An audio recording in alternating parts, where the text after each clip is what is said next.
Sa isang awit, where do I begin to tell the story of how great the love can be? A sweet love story that is older than the sea. Natinig ko lang ng bata ako yan. Alam mo yung kantang love story ay kwento ng pag-ibig. At alam ko naman tayong lahat ay may kwento ng pag-ibig. Amen? Tingnan yung itsura ng katabi niyo. Kaya nagkagaya ng mukha niya dahil sa sobrang pagmamahal. Tama?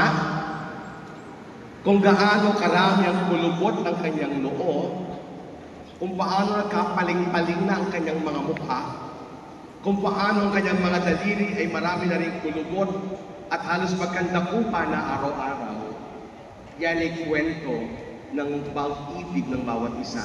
Amen? Na kahit ang mga bata ay may mga kwento ng pag-ibig hanggang sa pagtanda, it's all about love.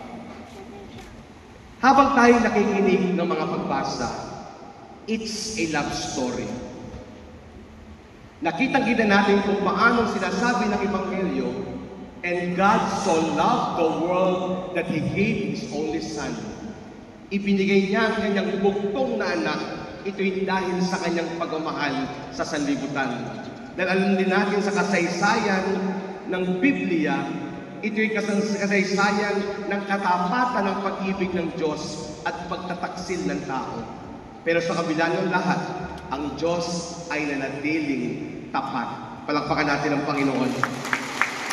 Kung kaya sa pagsusugo niya sa kanyang bugtong na anak, ang ating kalawang pagbasa mula sa mga sulat sa pagtaga-Pilipos ni San Pablo, isinasabing